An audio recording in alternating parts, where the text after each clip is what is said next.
আসসালামু আলাইকুম। প্রিয় দর্শক, আমার সঙ্গে থাকবার জন্য ধন্যবাদ। আজ শনিবার ৩১ মে ২০২৫, ১৭ জ্যৈষ্ঠ ১৪৩২ বাংলা এবং ২ জিলহজ ১৪৪৬ হিজরি। প্রথমে জানিয়ে দিচ্ছি দেশের প্রধান প্রধান পত্রিকাগুলোর সংবাদ শিরোনাম। আশা রাখি চ্যানেলটি সাবস্ক্রাইব করে পাশে থাকবেন। মানবজমিন, শিলিগুড়ি করিডোরে রাফাল জেট এবং S-400 মোতায়েন করল ভারত। ডিসেম্বরের মধ্যে নির্বাচন দাবি বাম গণতান্ত্রিক জোটের। ঐতিহাসিক মাইল ফলক, জাতিসংঘ হ্যাবিটেটের সভাপতি নির্বাচিত মালয়েশিয়া। গাজার সংকট নিরসনে পদক্ষেপ না নিলে ইসরায়েল এদের নিষেধাজ্ঞা দেবে ফ্রান্স। যুগান্তর, দেশের সমস্যার কথা বাইরে বলে লাভ নেই, প্রধান উপদেষ্টাকে আমির খসরু। ক্রিকেট বোর্ডের নতুন সভাপতি আমিনুল ইসলাম। ছাত্রদল প্রোগ্রামে না জয়, ছাত্রীদের রুম ছাড়ার হুমকি। বাংলাদেশের সংস্কার কার্যক্রমের প্রতি পূর্ণ সমর্থন জাপানের প্রধানমন্ত্রীর। অস্তিত্ব সংকটে পড়ে হাসিনা দেশ ছেড়ে পালিয়েছিলেন, সার্জিস। প্রথম আলো, গণ আদালতের রায়, পান্থকুঞ্জ সবার জন্য উন্মুক্ত, অবস্থান কর্মসূচি স্থগিত। এটিএম আজহারের খালাস নিয়ে গণতান্ত্রিক অধিকার কমিটি। অন্তর্বর্তী সরকার জামাতের স্বার্থকে সংরক্ষণ করেছে। সমকাল, বাংলাদেশ জাপান ইপিএ চুক্তি বছরের শেষ দিকে।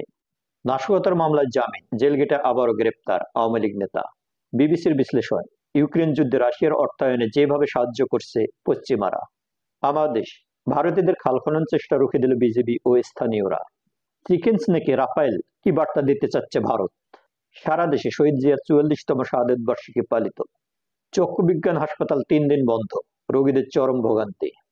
কালের কণ্ঠ, তাইরপুর টেকের ঘাটে পর্যটকবাহী হাউসবোটে ভয়াবহ আগুন।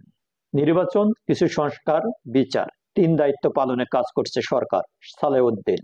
বাংলাদেশ জাপান অর্থনৈতিক অংশীদারিত্ব চুক্তি সই এবছরই।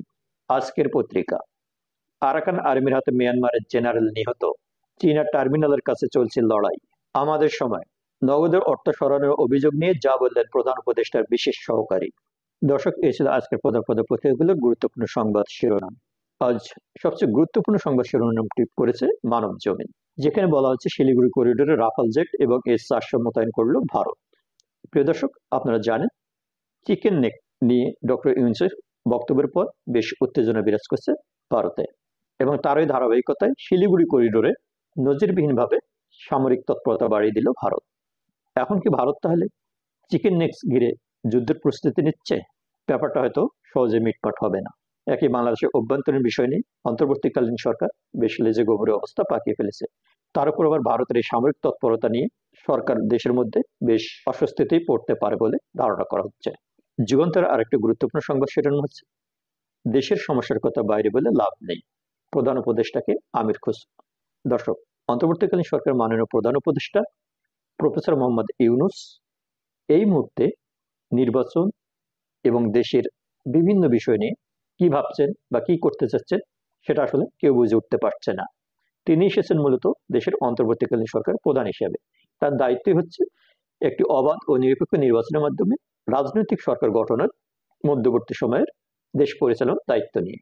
কিন্তু এখন যেভাবে তিনি রাজনৈতিক বক্তব্য দিয়ে যাচ্ছেন, তাতে তার নিরপেক্ষতা নিয়ে অন্যান্য রাজনৈতিক দলগুলো সন্দেহ প্রকাশ করতেই পারে। এখন দেখা যাক সামনে কি দাঁড়ায়। প্রিয় দর্শক, আজ এ পর্যন্তই। ভালো থাকি, ভালো রাখি সবাইকে। ভালো লাগলে চ্যানেলটি সাবস্ক্রাইব করুন। ধন্যবাদ।